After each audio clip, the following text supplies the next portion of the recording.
Hi students, welcome to Anu educational studies. 7ನೇ ತರಗತಿ ಗಣಿತ ಭಾಗ 1 ಅಧ್ಯಾಯ 2 ಅಂಕಗಣಿತದ ಉಕ್ತಿಗಳು. ಹಿಂದಿನ ವಿಡಿಯೋದಲ್ಲಿ ನಾವು ಪೇಜ್ ನಂಬರ್ 31 ಮತ್ತು ಪೇಜ್ ನಂಬರ್ 32ರಲ್ಲಿರುವಂತಹ ಎಲ್ಲ ಪ್ರಶ್ನೆಗಳಿಗೆ ಉತ್ತರಿಸಿದ್ದೇವೆ. ಈ ವಿಡಿಯೋದಲ್ಲಿ ಪೇಜ್ ನಂಬರ್ 33 ಮತ್ತು ಪೇಜ್ ನಂಬರ್ 34ರಲ್ಲಿರುವಂತಹ ಎಲ್ಲ ಪ್ರಶ್ನೆಗಳಿಗೆ ಉತ್ತರಿಸೋಣ. ಉದಾಹರಣೆ ನೋಡಿ. ಉದಾಹರಣೆ 8. ಒಂದು ತರಗತಿಯಲ್ಲಿನ ಮಕ್ಕಳು ಪರ್ವತದಲ್ಲಿ ಬೆಂಕಿ, ಓಡಿ ಓಡಿ, ಇಲ್ಲಿ fire in the mountain, run run run ಈ ಆಟವನ್ನು ಆಡುತ್ತಿದ್ದಾರೆ. ಶಿಕ್ಷಕರು ಒಂದು ಸಂಖ್ಯೆಯನ್ನು ಕೂಗಿ ಹೇಳಿದಾಗಲೆಲ್ಲ ವಿದ್ಯಾರ್ಥಿಗಳು ಆ ಸಂಖ್ಯೆಯ ಗುಂಪುಗಳಲ್ಲಿ ಒಟ್ಟುಗೂಡಬೇಕು. ಆ ಗುಂಪಿಗೆ ಸೇರದವರು ಆಟದಿಂದ ಹೊರಗುಳಿಯುತ್ತಾರೆ. ಈ ಆಟಗಳನ್ನು ನೀವು ಸಹ ಆಡಿರಬಹುದು. ಒಂದು ತರಗತಿಯಲ್ಲಿ ಮಕ್ಕಳು ಇಲ್ಲಿ ಆಟವನ್ನು ಆಡುತ್ತಿದ್ದಾರೆ. ಯಾವುದೇ ಒಂದು ಸಂಖ್ಯೆಯನ್ನು ಶಿಕ್ಷಕರು ಹೇಳಿದಾಗ ಆ ಸಂಖ್ಯೆ ಎಷ್ಟು ಜನ ಒಂದು ಗುಂಪಾಗಿ ಒಟ್ಟಾಗಬೇಕು. ಉಳಿದಿರುವಂತಹವರು ಆ ಗುಂಪಿನಿಂದ ಹೊರಗುಳಿಯುತ್ತಾರೆ. ಈಗ ಇಲ್ಲಿ ರೂಬಿ ವಿಶ್ರಾಂತಿ ಪಡೆಯಲು ಬಯಸಿ ಒಂದು ಬದಿಯಲ್ಲಿ ಕುಳಿತಳು. ರೂಬಿ ಎನ್ನುವವಳು ಇಲ್ಲಿ ಒಂದು ಬದಿಯಲ್ಲಿ ವಿಶ್ರಾಂತಿ ಪಡೆಯಲು ಕುಳಿತಿದ್ದಾಳೆ. ಇತರ 33 ವಿದ್ಯಾರ್ಥಿಗಳು ತರಗತಿಯಲ್ಲಿ ಆಟ ಆಡುತ್ತಿದ್ದರು. ಉಳಿದಂತಹ 33 ವಿದ್ಯಾರ್ಥಿಗಳು ತರಗತಿಯಲ್ಲಿ ಆಟ ಆಡುತ್ತಿದ್ದಾರೆ. ಈಗ ನಾವು 33 ವಿದ್ಯಾರ್ಥಿಗಳನ್ನು ಪರಿಗಣಿಸೋಣ. ಶಿಕ್ಷಕರು 5 ಎಂದು ಕೂಗಿದರು. ಮಕ್ಕಳ ಗುಂಪು ಸೇರಿದ ನಂತರ ರೂಬಿ 6x5 + 3 ಎಂದು ಬರೆದಳು. 6x5ಕ್ಕಿಂತ 3 ಹೆಚ್ಚು ಎಂದು ಅರ್ಥೈಸಲಾಗಿದೆ. ಇಲ್ಲಿ ನೀವು ಗಮನಿಸಬಹುದು, 33 ಜನರಲ್ಲಿ ಶಿಕ್ಷಕರು 5 ಎಂದು ಕೂಗಿದಾಗ ಇಲ್ಲಿ ವಿದ್ಯಾರ್ಥಿಗಳು 5ರಂತೆ 6 ಗುಂಪುಗಳನ್ನು ಸೇರಿಕೊಂಡರು. ಉಳಿದಿರುವಂತಹ 3 ವಿದ್ಯಾರ್ಥಿಗಳು ಆಟದಿಂದ ಹೊರಗುಳಿದಿದ್ದಾರೆ. ಅದನ್ನೇ ಅವಳು 6x5 ಅಂದರೆ 6 ಗುಂಪು, ಪ್ರತಿಯೊಂದರಲ್ಲಿ 5 ಜನ +3 ಎಂದರೆ ಅವರು ಆಟದಿಂದ ಹೊರಗುಳಿದವರ ಸಂಖ್ಯೆ. ಈ ರೀತಿಯಾಗಿ ಅವಳು ಬರೆದಿದ್ದಾಳೆ. ಈಗ ಪ್ರಶ್ನೆ ನೋಡಿ. ಅವಳು ಇದನ್ನು ಏಕೆ ಬರೆದಳು ಎಂದು ಯೋಚಿಸಿ ಮತ್ತು ಚರ್ಚಿಸಿ. ಪದಗಳ ಮುಕ್ತವಾಗಿ ಬರೆಯಲಾದ ಉಕ್ತಿ. ಈಗ ಅವಳು ಏಕೆ ಬರೆದಳು ಎಂದು ನಾವು ಯೋಚಿಸಿ ಉತ್ತರವನ್ನು ಬರೆಯಬೇಕು. ಬರೆಯೋಣ.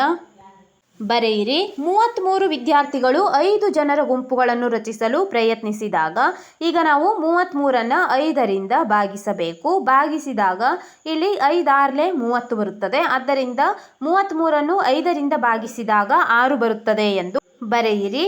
ಈಗ 33 = 5x6 + 3 ಆಗಿದೆ. ಈಗ ಉಳಿದಿರುವ ಸಂಖ್ಯೆಯನ್ನು ನಾವು +3 ಎಂದು ತೆಗೆದುಕೊಳ್ಳಬೇಕು. ಇದರ ಅರ್ಥ 5 ಜನರು ಸೇರಿದ 6 ಗುಂಪುಗಳನ್ನು ರಚಿಸಲಾಗಿದೆ. ನಂತರ 3 ವಿದ್ಯಾರ್ಥಿಗಳು ಉಳಿದಿದ್ದಾರೆ. ಈಗ ರೂಬಿಯ ಅಭಿವ್ಯಕ್ತಿಯನ್ನು ನಾವು ತೋರಿಸೋಣ. ರೂಬಿಯ ಅಭಿವ್ಯಕ್ತಿ = 6x5 + 3 ಈ ರೀತಿಯಾಗಿ ಅವಳು ಬರೆದಿದ್ದಾಳೆ. ಈಗ 6×5 30 ಬಂದಿದೆ, +3 30 + 3 33 ಆಗುತ್ತದೆ. ಆದ್ದರಿಂದ ರೂಬಿಯ ಅಭಿವ್ಯಕ್ತಿ ಸರಿಯಾಗಿದೆ.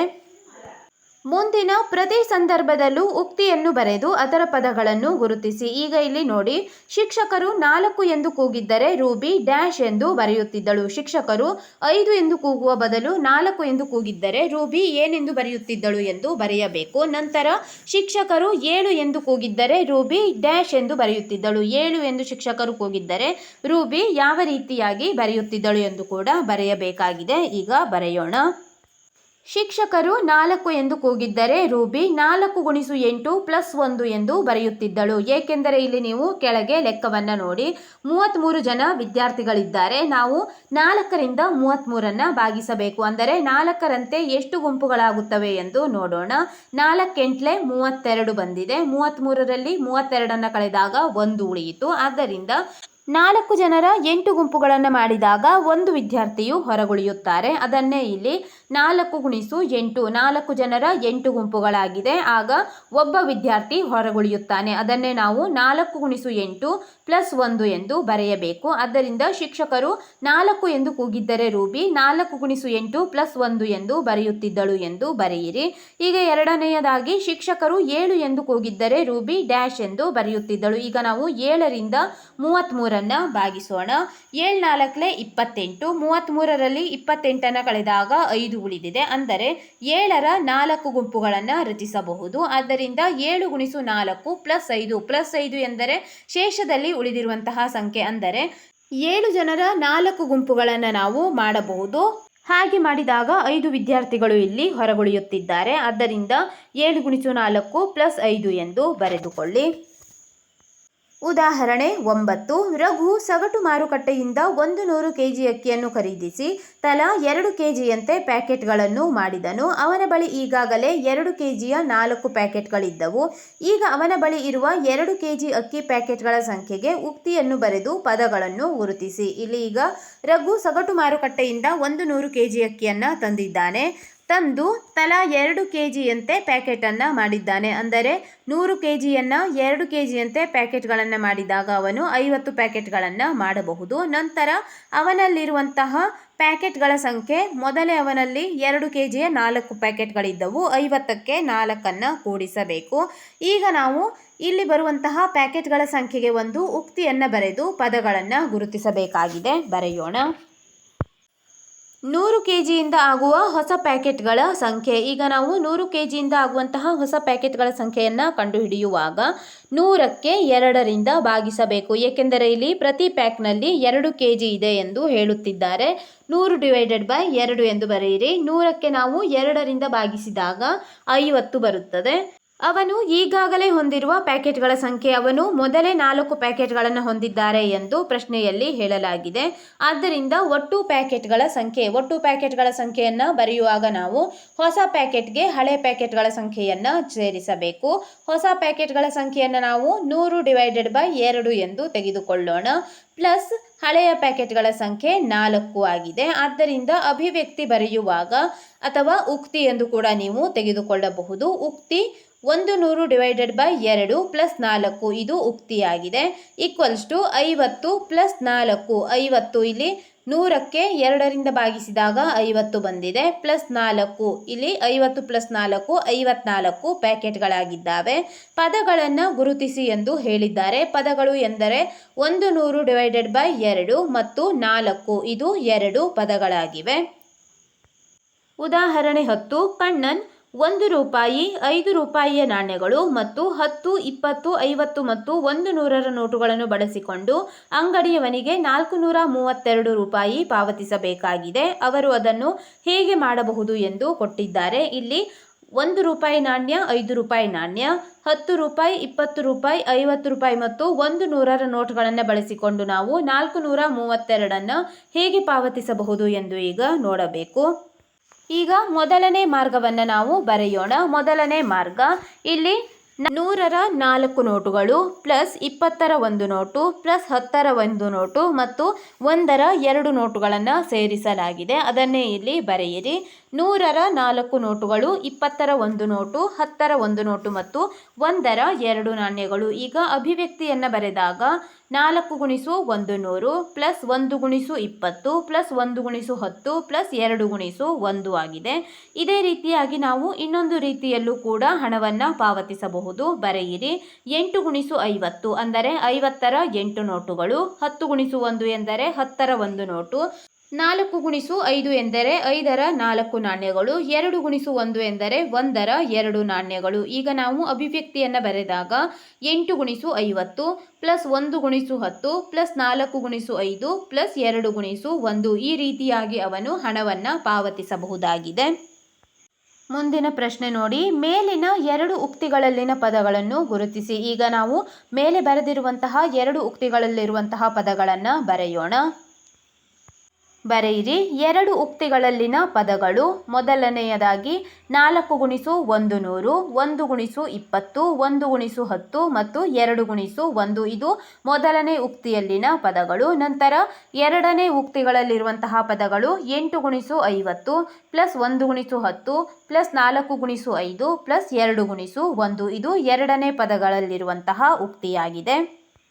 ಪ್ರಶ್ನೆ, ಯಾರಿಗಾದರೂ 432 ರೂಪಾಯಿ ನೀಡುವ ಇನ್ನೂ ಕೆಲವು ವಿಧಗಳ ಬಗ್ಗೆ ನೀವು ಯೋಚಿಸಬಲ್ಲಿರಾ? ಇಲ್ಲಿ 432 ನೀಡುವಂತಹ ಇನ್ನೂ ಹಲವು ವಿಧಾನಗಳನ್ನು ನಾವು ತೋರಿಸಬೇಕಾಗಿದೆ. ಬರೆಯೋಣ. ಬರೆಯಿರಿ. ಹೌದು, ಇನ್ನೂ ಹಲವು ಮಾರ್ಗಗಳಿವೆ. ಇಲ್ಲಿ ನಾವು 2 ಮಾರ್ಗಗಳನ್ನು ಬರೆದು ತೋರಿಸಿದ್ದೇವೆ. ಅಂದರೆ 100 × 3 ಇಲ್ಲಿ 100ರ 3 ನೋಟುಗಳು, 20 × 6 20ರ 6 ನೋಟುಗಳು, 10 × 1 10ರ 1 ನೋಟು ಮತ್ತು 2 × 1 1ರ 2 ನಾಣ್ಯಗಳು. ಈ ರೀತಿಯಾಗಿ ಕೂಡಿಸಿ 432 ಪಡೆಯಬಹುದು. ನಂತರ ಇನ್ನೊಂದು ಮಾರ್ಗ ನೋಡಿ. 20 × 20 20ರ 20 ನೋಟುಗಳು ಪ್ಲಸ್ 1 ಗುಣಿಸು 20 20ರ ಒಂದು ನೋಟು, ಪ್ಲಸ್ 1 ಗುಣಿಸು 10 10ರ ಒಂದು ನೋಟು, ಪ್ಲಸ್ 2 ಗುಣಿಸು 1 1ರ 2 ನಾಣ್ಯಗಳು. ಈ ರೀತಿಯಾಗಿ ಕೂಡಿಸಿದಾಗಲೂ ಕೂಡ ನಾವು 432 ರೂಪಾಯಿಯನ್ನೇ ಪಡೆಯುತ್ತೇವೆ. ಮುಂದಿನ ಪ್ರಶ್ನೆ ನೋಡೋಣ. ಉದಾಹರಣೆ 11. ಇಲ್ಲಿ 2 ಚಿತ್ರಗಳಿವೆ. ಈ 2 ಜೋಡಣೆಗಳಲ್ಲಿ ಯಾವುದು 5 ಗುಣಿಸು 2 ಪ್ಲಸ್ 3 ಉಕ್ತಿಗೆ ಹೊಂದಿಕೆಯಾಗುತ್ತದೆ? ಇಲ್ಲಿ 2 ಚಿತ್ರಗಳನ್ನು ನೀವು ಗಮನಿಸಬಹುದು. ಇಲ್ಲಿ ಬಾಕ್ಸ್ಗಳನ್ನು ಹೊಂದಿರುವಂತಹ ಚಿತ್ರಗಳನ್ನು ಕೊಟ್ಟಿದ್ದಾರೆ. ಇಲ್ಲಿ ಈಗ ಈ ಉಕ್ತಿಯನ್ನು ಪದಗಳ ಮೊತ್ತವಾಗಿ ಬರೆಯೋಣ. ಈಗ ನಾವು ಮೊದಲನೆಯದಾಗಿ 5 ಗುಣಿಸು 2 ಪ್ಲಸ್ 3 ಈ ಉಕ್ತಿ ಯಾವ ಚಿತ್ರಕ್ಕೆ ಹೊಂದಾಣಿಕೆಯಾಗುತ್ತದೆ ಎಂದು ಬರೆಯಬೇಕು. ಅಭಿವ್ಯಕ್ತಿಯನ್ನ ಬರೆಯೋಣ. 5 ಗುಣಿಸು 2 ಪ್ಲಸ್ 3 ಎಂದು ಕೊಟ್ಟಿದ್ದಾರೆ. ಇದರ ಅರ್ಥ 5ಅನ್ನು 2ರಿಂದ ಗುಣಿಸಿದಾಗ ಬರುವ ಗುಣಲಬ್ಧಕ್ಕಿಂತ ಇನ್ನೂ 3 ಹೆಚ್ಚು ಇದೆ ಎಂದು ಅರ್ಥ. ಆದ್ದರಿಂದ ಇದು 5 ಚೌಕದ 2 ಗುಂಪನ್ನು ಮತ್ತು ಹೆಚ್ಚುವರಿ 3 ಚೌಕಗಳನ್ನು ಚಿತ್ರಿಸುತ್ತದೆ. ಅಂದರೆ 5 ಚೌಕಗಳಿರುವ 2 ಗುಂಪನ್ನು ನಾವು ಇಲ್ಲಿ ನೋಡಬಹುದು. ಪ್ರತಿಯೊಂದರಲ್ಲೂ 5 5 ಚೌಕಗಳಿರಬೇಕು ಮತ್ತು 5 ಚೌಕಗಳಿರುವಂತಹ 2 ಗುಂಪು ಹೆಚ್ಚುವರಿ 3 ಚೌಕಗಳನ್ನು ಚಿತ್ರಿಸುತ್ತದೆ. ಮತ್ತು ಇಲ್ಲಿ 5ರ 2 ಗುಂಪುಗಳನ್ನು ಬಿಟ್ಟು ಮತ್ತು 3 ಚೌಕಗಳನ್ನು ಚಿತ್ರಿಸಬೇಕು. ಈ ಚಿತ್ರವನ್ನು ನೀವು ಎಡಭಾಗದಲ್ಲಿ ತೋರಿಸಿರುವ ಜೋಡಣೆಗೆ ಹೊಂದಿಕೆಯಾಗುತ್ತದೆ. ಈ ಚಿತ್ರ ಅಂದರೆ 5 ಗುಣಿಸು 2 ಪ್ಲಸ್ 3 ಈ ಅಭಿವ್ಯಕ್ತಿ ಎಡಭಾಗದಲ್ಲಿ ತೋರಿಸಿರುವಂತಹ ಜೋಡಣೆಗೆ ಹೊಂದಿಕೆಯಾಗುತ್ತದೆ ಎಂದು ಬರೆದುಕೊಳ್ಳಿ. ಮುಂದಿನ ಪ್ರಶ್ನೆ ನೋಡಿ. ಹಳದಿ ಮತ್ತು ನೀಲಿ ಚೌಕಗಳ ಸಂಖ್ಯೆಯನ್ನು ಬಳಸಿಕೊಂಡು ಬಲಬದಿಯ ಜೋಡಣೆಗೆ ಉಕ್ತಿ ಯಾವುದು? ಆವರಣಗಳ ಬಳಿಕ ನಿಮಗೆ ನೆನಪಿದೆಯೇ? ಇದಕ್ಕಾಗಿ ನಾವು ಆವರಣಗಳನ್ನು ಬಳಸಬೇಕಾಗಿದೆ ಎಂದು ಬರೆದಿದ್ದಾರೆ. ಈಗ ನಾವು ಹಳದಿ ಮತ್ತು ನೀಲಿ ಚೌಕಗಳ ಸಂಖ್ಯೆಯನ್ನು ಬಳಸಿಕೊಂಡು ಬಲಬದಿಯ ಜೋಡಣೆಗೆ ಉಕ್ತಿಯನ್ನು ಬರೆಯಬೇಕು. ಬರೆದುಕೊಳ್ಳಿ. ಬಲಭಾಗದ ಜೋಡಣೆಯು 2 ಸಾಲುಗಳನ್ನು ತೋರಿಸುತ್ತದೆ. ಪ್ರತಿಯೊಂದು 5 ಹಳದಿ ಚೌಕ ಮತ್ತು 3 ನೀಲಿ ಚೌಕ ಹೊಂದಿದೆ. ನೀವು ಬಲಭಾಗದ ಜೋಡಣೆಯನ್ನು ನೋಡಬಹುದು. 2 ಸಾಲುಗಳನ್ನು ಕೊಟ್ಟಿದ್ದಾರೆ. ಪ್ರತಿಯೊಂದು ಕೂಡ 5 ಹಳದಿ ಚೌಕ ಮತ್ತು 3 ನೀಲಿ ಚೌಕ. ಅಂದರೆ ಒಂದೊಂದು ಜೋಡಣೆಯಲ್ಲಿ 5 ಹಳದಿ ಚೌಕ ಮತ್ತು 3 ನೀಲಿ ಚೌಕಗಳನ್ನು ನೀವು ಗಮನಿಸಬಹುದು. ಆದ್ದರಿಂದ ಅಭಿವ್ಯಕ್ತಿಯನ್ನು ಬರೆಯುವಾಗ 5 ಗುಣಿಸು 3 ಅಂದರೆ 5 ಹಳದಿ ಚೌಕ ಮತ್ತು 3 ನೀಲಿ ಚೌಕಗಳು. ಇಲ್ಲಿ ಗುಣಿಸು 2 ಅಂದರೆ 2 ಸಾಲುಗಳನ್ನು ಹೊಂದಿರುವುದರಿಂದ ಗುಣಿಸು 2 ಎಂದು ತೆಗೆದುಕೊಳ್ಳಬೇಕು. ಒಟ್ಟು ಚೌಕಗಳು. ಈಗ 5ಅನ್ನು 2ಕ್ಕೆ ಗುಣಿಸಿ ಮತ್ತು 3ಅನ್ನು ಕೂಡ 2ಕ್ಕೆ ಗುಣಿಸಿ ಬರೆಯೋಣ. 5 2 10 3 2 6. ಇಲ್ಲಿ ಬ್ರ್ಯಾಕೆಟ್ನಲ್ಲಿರುವ ಸಂಖ್ಯೆಯನ್ನು ನಾವು ಪ್ರತಿ ಸಂಖ್ಯೆಯಿಂದ 2ಕ್ಕೆ ಗುಣಿಸಿದ್ದೇವೆ. ಆದ್ದರಿಂದ 10 ಪ್ಲಸ್ 6 = 16. ಇಲ್ಲಿ 2 ಗುಣಿಸು 5 ಪ್ಲಸ್ 3 ಎಂದು ಬರೆದುಕೊಳ್ಳಿ. ಆದ್ದರಿಂದ 5 ಪ್ಲಸ್ 3 ಈಗ 8 2 16. ಈ ರೀತಿಯಾಗಿಯೂ ನೀವು ಬರೆಯಬಹುದು. ಇಲ್ಲವಾದಲ್ಲಿ 5 ಗುಣಿಸು 2 ಪ್ಲಸ್ 3 ಗುಣಿಸು 2 10 ಪ್ಲಸ್ 6 = 16. ಈ ರೀತಿಯೂ ಕೂಡ ಬರೆಯಬಹುದಾಗಿದೆ. ಈ ವಿಡಿಯೋದಲ್ಲಿ ನಾವು ಪೇಜ್ ನಂಬರ್ 33 ಮತ್ತು ಪೇಜ್ ನಂಬರ್ 34ರಲ್ಲಿರುವಂತಹ ಎಲ್ಲ ಪ್ರಶ್ನೆಗಳಿಗೆ ಉತ್ತರಿಸಿದ್ದೇವೆ. ಮುಂದಿನ ವಿಡಿಯೋದಲ್ಲಿ ಪೇಜ್ ನಂಬರ್ 35ರಲ್ಲಿರುವಂತಹ ಎಲ್ಲ ಪ್ರಶ್ನೆಗಳಿಗೆ ಉತ್ತರಿಸೋಣ. ನಮ್ಮ ಅನು ಎಜುಕೇಷನಲ್ ಸ್ಟಡೀಸ್ನಲ್ಲಿ 7ನೇ ತರಗತಿ ಗಣಿತದ ಎಲ್ಲ ಪಾಠಗಳ ಅಭ್ಯಾಸದ ಪ್ರಶ್ನೋತ್ತರಗಳನ್ನು ಬಿಡಿಸಲಾಗುವುದು. ನೀವು ಎಲ್ಲ ಪಾಠಗಳ ಅಭ್ಯಾಸದ ಪ್ರಶ್ನೋತ್ತರಗಳಿಗಾಗಿ ನಮ್ಮ ಚಾನೆಲ್ನ ಪ್ಲೇಲಿಸ್ಟ್ 7ನೇ ತರಗತಿ ಗಣಿತ ಭಾಗ 1 ಅಭ್ಯಾಸ ಪ್ರಶ್ನೋತ್ತರಗಳು ಇದನ್ನು ಗಮನಿಸಬಹುದಾಗಿದೆ.